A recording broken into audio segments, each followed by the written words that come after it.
A couple weeks ago, I drove back to Coppell to visit my family, and the road that I have to take to drive to my house goes right past the middle school that I went to, Coppell Middle School West. And that middle school was built in the 1940s, and it's just a really old building. But one of the really unique things about it is that the auditorium is just this huge cement dome. It looks like a bomb shelter or a UFO or something. And it's kind of an eyesore, but the people in Coppell really like it. They think it's cool.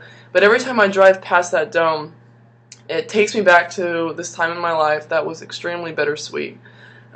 Growing up, I had this best friend, Harrison Hood, who was this kind of stocky guy, blonde hair, just really athletic. Me and him became friends when we were in elementary school, and we just spent all of our time together, just doing, sports or whatever. And when we were in 6th grade, we were kind of at that mischievous point in our lives, and one night it was pretty late and we were really bored, and we decided that we were going to try to climb up the side of the dome of the auditorium.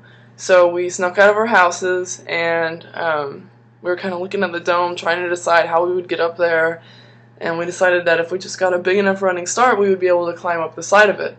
So we did, and we were able to get to the top, and from the top, man, it's really cool. We live about 20 minutes from Dallas, but from the top of that dome, you could see downtown Dallas. You could see really far in every direction.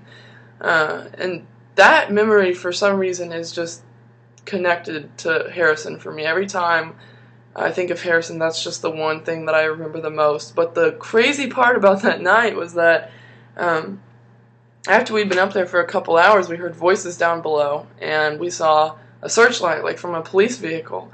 And we were pretty good kids. We didn't get in trouble, so we were freaked out when that happened. They were telling us to get down, and the light was flashing in the sky. So we just got down on our stomachs and waited there. And we waited there for a long time for them to go away. It was probably 2.5 to 3 hours that we laid there before they finally drove off. And to this day, I don't think anybody knows that we did it. We never told our families. It was scary. It was really scary. But when I was in 8th grade, Harrison moved away pretty abruptly.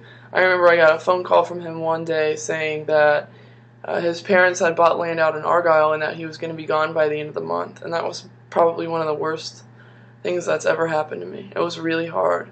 So whenever I drive past that dome on my middle school, I'm reminded of Harrison and the great times that we had together. But I'm also reminded of how easily you can lose people in your lives. And it really occurs to me every time I drive past that I can never take for granted the time I have with the people that I love, because I never know what's going to happen.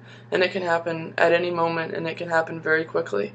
So, as hard of a lesson as that was to learn with him, it's good to know every time I drive home and I'm transported back to that time in my life that I can also remember to tell my parents that I love them, tell my friends that I love them, and really appreciate the time that I have with them.